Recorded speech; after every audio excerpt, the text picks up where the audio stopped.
같이 사도신경하심으로 우리의 신앙을 하나님 앞에 고백하도록 하겠습니다.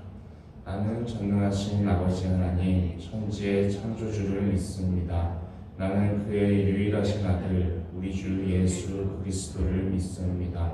그는 성령으로 잉태되어 동정녀 마리아에게서 나시고 본디오 빌라도에게 고난을 받아 십자가에 못 박혀 죽으시고 장사된 지 사흘 만에 죽은 자 가운데서 다시 살아나셨으며 하늘에 오르시어 전능하신 아버지 하나님 우편에 앉아 계시다가 거기로부터 살아있는 자와 죽은 자를 심판하러 오십니다.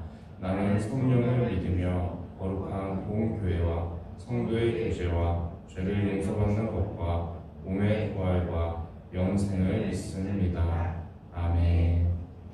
함께 찬송가 310장 함께 찬양하시겠습니다. 찬송가 310장입니다.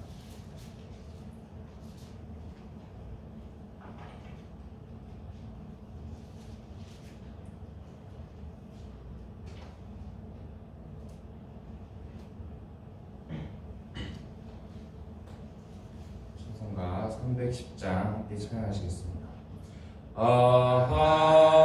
하나님의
하나님께서 우리에게 주시는 말씀은 여호수아 24장의 말씀입니다.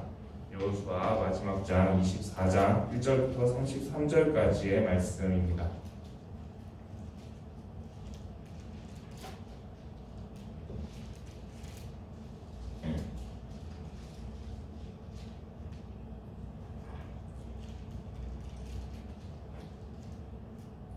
여호수아 24장입니다. 여호수아 24장의 말씀을 교독하여 읽도록 하겠습니다. 여호수아가 이스라엘 모든 지파를 세겜에 모으고 이스라엘 장로들과 그들의 수령들과 재판장들과 관리들을 부르매 그들이 하나님 앞에 나와 선지라.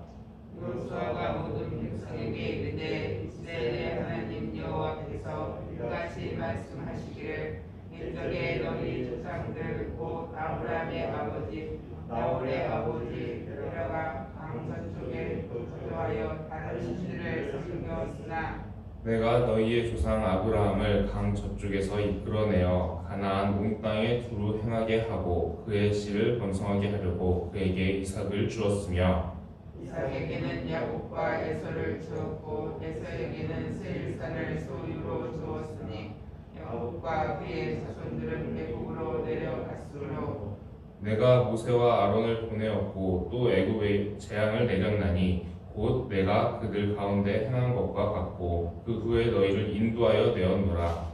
내가 너희의 조상들을 애굽에서 인도하여 내어 바다에 이르게 한즉 애굽 사람들 병고와 마병을 거느리고 너희의 조상들을 공격하지 쫓아오므로 너희의 조상들이 나 여호와께 부르짖기로 내가 너희와 애굽 사람들 사이에 흑암을 두고 바다를 이끌어 그들을 덮었나니 내가 애굽에서 행한 일을 너희 눈이 보았으며 또 너희가 많은 날을 광야에서 거주하였느니라. 내가 또 너희를 인도하여 요단 저쪽에 거주하는 아모리 족속의 땅으로 들어가게 하며 그들이 너희와 싸우기로 내가 그들을 너희 손에 넘겨주매 너희가 그 땅을 점령하였고 나는 그를 너희 앞에서 멸절시켰으며 또한 모압 왕 십볼의 아들 발락이 일어나 이스라엘과 싸우더니 사람을 보내어 그올의 아들 발람을 불러다가 너희를 저주하게 하려 하였으나 내가 발람을 위하여 이를 원하지 아니하였으므로 그가 오히려 너희를 축복하였고 나는 너희를 그 손에서 건져내었으며 너희가 요단을 건너 여리고에 이른즉 여리고 주민들 곧 아모리 족속과 그리스 족속과 가나안 족속과 헷 족속과 기르가스 족속과 히위 족속과 여부스 족속이 너희와 싸우기로 내가 그들을 너희 손에 넘겨주었으며 내가 왕을 너희 앞에 보내어 그 아모리 족속의 두 왕을 너희 앞에서 쫓아내게 하였다니 너희의 칼이나 너희의 발로서 이같이 한 것이 아니며 내가 또 너희가 수고하지 아니한 땅과 너희가 건설하지 아니한 성읍들을 너희에게 주었더니 너희가 그 가운데에 거주하며 너희는 또 너희가 심지 아니한 포도원과 감람원의 열매를 먹는다 하셨느니라. 그러므로 이제는 너희를 경외하며 온전함과 진실함으로 그를 섬기라. 너희의 조상들이 강 저쪽과 애굽에서 섬기던 신들을 치워버리고 여호와만 섬기라.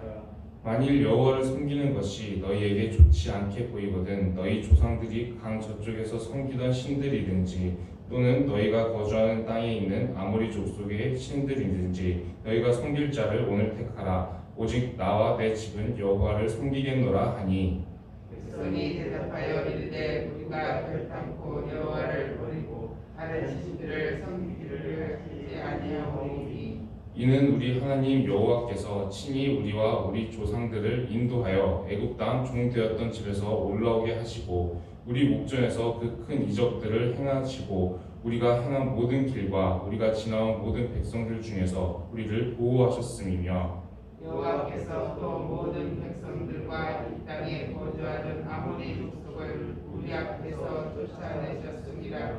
그러므로 우리도 여호와를 섬기니 그는 우리 하나님이시니라 하니라.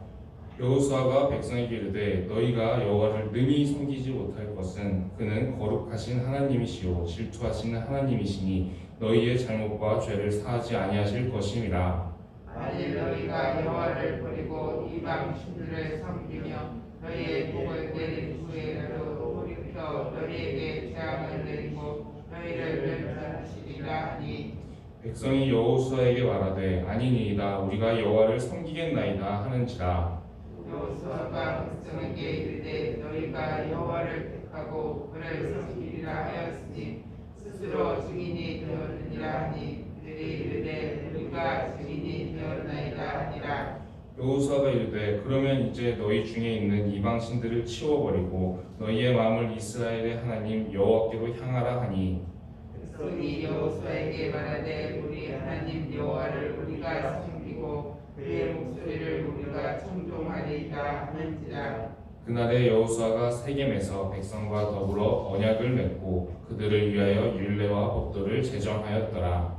여호수아가 이 모든 말씀을 하나님의 율법책에 기록하고 근도를 가져다가 거기 여호와의 성소 곁에 있는 상수리 나무 아래에 세우고 모든 백성에게 이르되 보라 이 돌이 우리에게 증거가 되리니 이는 여호와께서 우리에게 하신 모든 말씀을 이 돌이 들었음이니라. 그런즉 너희가 너희의 하나님을 부인하지 못하도록 이 돌이 증거가 되리라 하고 백성을 보내어 이 교으로 돌아가게 하였더라.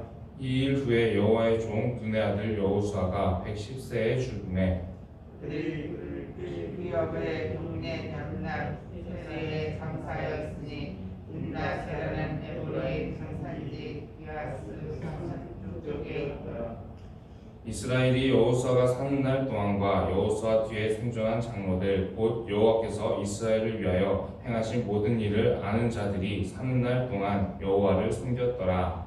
또 이스라엘 자손이 애굽에서 가져온 이스라엘의 뼈를 세겜에 장사하였으니 이것은 야곱의 스타를 주고 세겜의 아버지 하몰의 자손들에게서 산 것이라.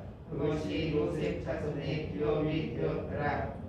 함께 읽겠습니다. 아론의 아들 엘르아살도 죽음에 그들이 그를 그의 아들 비느하스가 에브라임 산지에서 받은 산에 장사하였더라. 아멘. 오늘은 드디어 이제 여호수아 마지막 장 24장의 말씀입니다.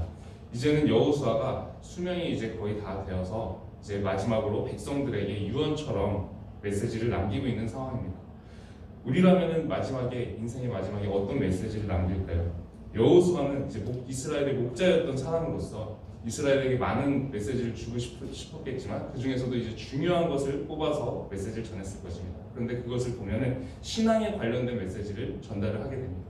어떤 군사적인 부분, 정치적인 부분, 경제력적인 부분 이런 부분을 얘기하는 것이 아니라 그동안 하나님께서 우리에게 행하셨던 일들을 먼저 쭉 얘기를 하고 그 다음에 이스라엘 백성들이 하나님만을 섬겨야 된다는 것을 계속해서 이제 전하는 메시지를 전하게 됩니다. 오늘 말씀을 보게 되면은 여호수아가 이스라엘 백성들이 하나님만 섬겨야 된다 얘기했을 때 이스라엘 백성들이 굉장히 긍정적으로 우리가 하나님만을 섬기겠다고 강하게 결단하면서 답변하는 모습을 보게 됩니다.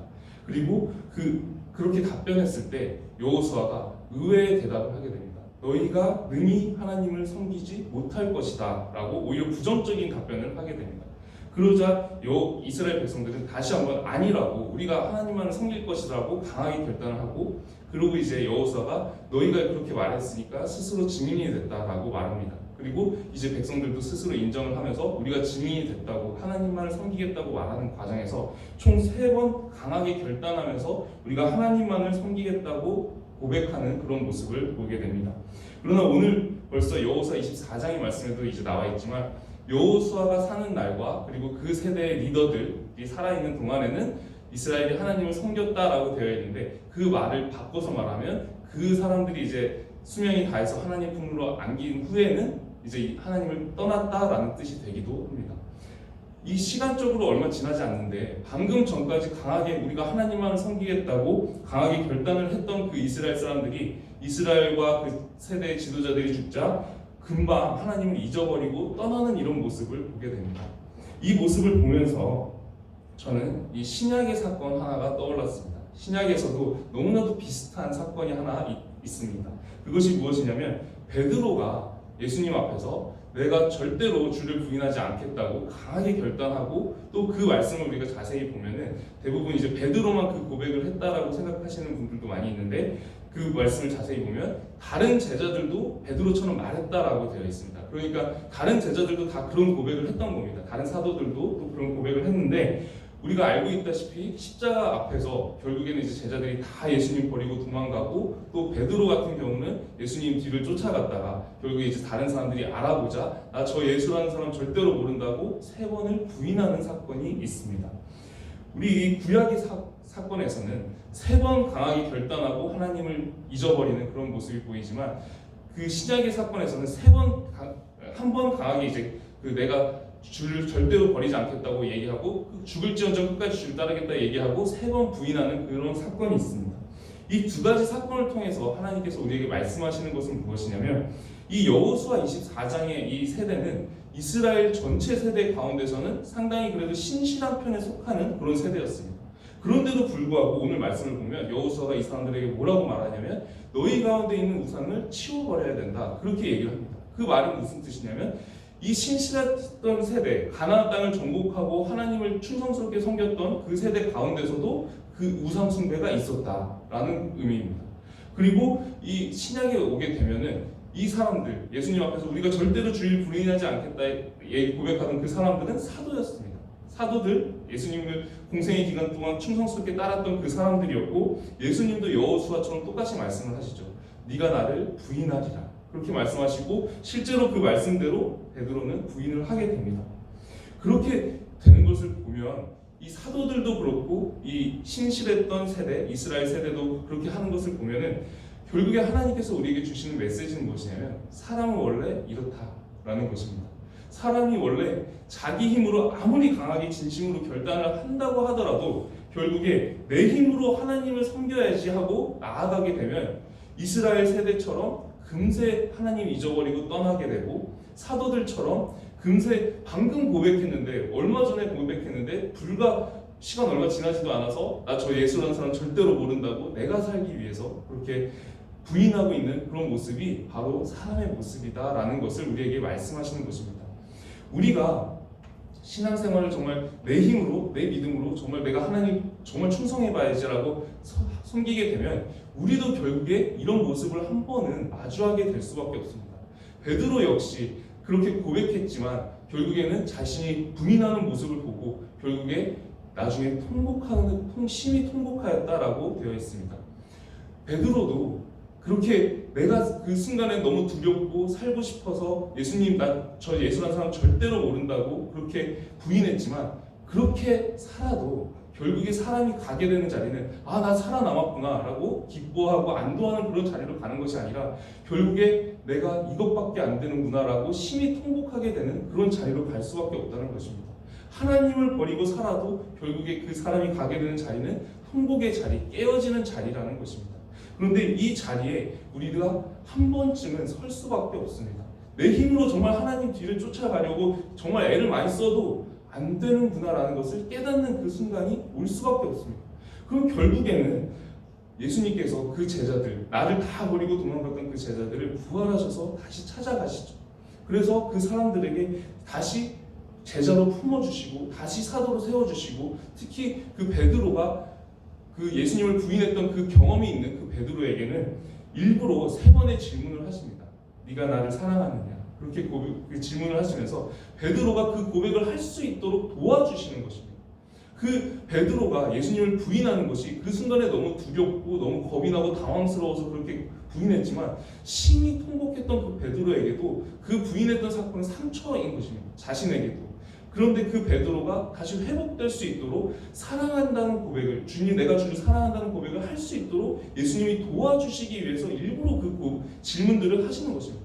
예수님이 그렇게 묻지 않으셨다면 베드로가 스스로 내가 주를 사랑합니다라고 고백할 수 있겠습니까? 자기가 부인한 것을 스스로 알고 있는데 예수님이 부활하고 오셔서 찾아오셨는데 내가 주를 사랑합니다. 이게 염치 없어 보이고 너무나도 낯이 뜨거워서라도 말을 못하는 겁니다. 그러니까 그 고백을 할 수 있도록 일부러 그 자리를 만들어 주시고 그 질문을 던짐으로 이 고백을 할 수 있도록 유도해 주시고 인도해 주시는 것입니다. 우리도 똑같다는 것입니다.